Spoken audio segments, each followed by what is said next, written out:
నేను చెప్పాను కదా, నేను ఏ టైంకి లేస్తే మా చిన్నోడు అదే టైంకి లేస్తాడు. ప్రస్తుతానికైతే అక్క వాళ్ళ ఇంటి దగ్గర అమ్మతో అయితే ఉన్నా. ఇంటి దగ్గర అయితే 5 గంటలకి నిద్ర లేచానంటే వాడు కూడా లేచేవాడు. ఇక్కడికి వస్తే గనక 7 వరకు పడుకునే ఉంటా. ఊరి దగ్గర బాగా అలసటగా గనక అనిపించిందంటే ఎప్పుడెప్పుడు ఊరికి అమ్మ దగ్గరికి వెళ్దామా అనిపిస్తుంది. ఇక్కడైతే కాస్త రెస్ట్ తీసుకోవచ్చు కానీ నేను రెస్ట్ తీసుకుంటున్నానంటే మా ఆయనకి రెస్ట్ లేనట్టే. ఇంటి దగ్గర ఎవరు ఉండరు కాబట్టి ఆయనే వంట చేసుకొని తినాల్సి వస్తుంది. పిల్లలకైతే ఎగ్జామ్స్ స్టార్ట్ అయ్యాయి కదా, పిల్లల్ని స్కూల్ దగ్గర దించడానికి అయితే అక్క వెళ్ళింది. మా బావకి పక్షుల్ని పెంచడం అంటే చాలా ఇష్టం. మిద్దె పైన గనక చూస్తే చెక్కతో చేసిన పిట్టెగుళ్ళే చాలా ఉంటాయి. పక్షుల కోసం సైడ్ కి ఇలా సెపరేట్ గా అరేంజ్ చేయించాడు. ఇక్కడ మనకంటూ చేసే పెద్ద పెద్ద పనులేముండవు, ఫుల్ రెస్ట్ అన్నమాట. ఇంటి దగ్గర అయితే పిల్లలతో టైం స్పెండ్ చేయడానికి కూడా ఉండదు, కానీ ఇక్కడికి వచ్చానంటే ఫుల్ టైం పిల్లలతోనే. కానీ ఇక్కడ మాత్రం పిల్లలకి కాస్త బోర్ గా ఉంటది. అక్క పిల్లలు స్కూల్ కి వెళ్ళిపోయిన తర్వాత వీళ్ళకి ఇంకా బోర్ గా ఫీలింగ్ వస్తుంది అనమాట. అంతేకాకుండా ఊరు దగ్గర అయితే ఎట్లా పడితే అట్లా తిరుగుతారు. ఇక్కడ మాత్రం రూమ్ లో బంధించేసినట్టుగా ఉంటది. అక్క వదిన పిల్లలు అందరం కలిసి షాపింగ్ అయితే వెళ్ళినాం. అక్కడ 2 జతల స్లిప్పర్స్ అయితే తీసుకున్నా. పిల్లలకి తీసుకుందామంటే సైజ్ లేకుండే.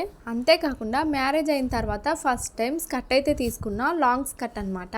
తీసుకొని అయితే తీసుకున్నాను కానీ వేసుకోవటానికి మా ఆయన పర్మిషన్ ఇస్తాడో లేదో, లేకుంటే ఇవెందుకు తెచ్చుకున్నామని గెంటేస్తాడో మరి. ఆల్రెడీ తీసుకునేటప్పుడే నేను వాట్సాప్ లో అయితే పిక్స్ పెట్టినా తీసుకుంటున్నాను అని. టైం కి ఆన్లైన్ లో లేకుండే, సో రిప్లై అయితే ఇవ్వలేదు. టీ షర్ట్స్ అయితే చాలా చాలా బాగున్నాయి, నాకైతే భలేగా నచ్చేసినాయి. పర్మిషన్ ఇస్తే వేసుకుందాం, లేకుంటే స్టిచ్చింగ్ చేయించుకోవటానికి ఎవరైనా వస్తారు కదా వాళ్ళకైతే అమ్మేద్దాంలే అనుకున్నా. ఈ శారీ అయితే నాకు 177 రూపీస్ అయితే పడింది, కానీ చాలా బాగుంది. డైలీ వేర్ కి అయితే మస్తు ఉంటుంది. మేమైతే సిఎంఆర్ షాపింగ్ మాల్ లో అయితే తీసుకున్నాం. ఇంటి దగ్గరే కాదు ఇక్కడికి వచ్చినా సరే మా చిన్నోడు మాత్రం అల్లరి మానడు. మా చిన్నోడు చేసే పనులకు పిల్లలైతే బాగా నవ్వుతున్నారు. వాడు చేసే చిలిపి శాస్త్రాలకు ఎవరైనా ముద్దివ్వాలి. లాంగ్ వీడియోస్ తీయటానికి వీలు పడట్లేదు, వీడియోస్ పెట్టట్లేదని నన్ను మర్చిపోకండి.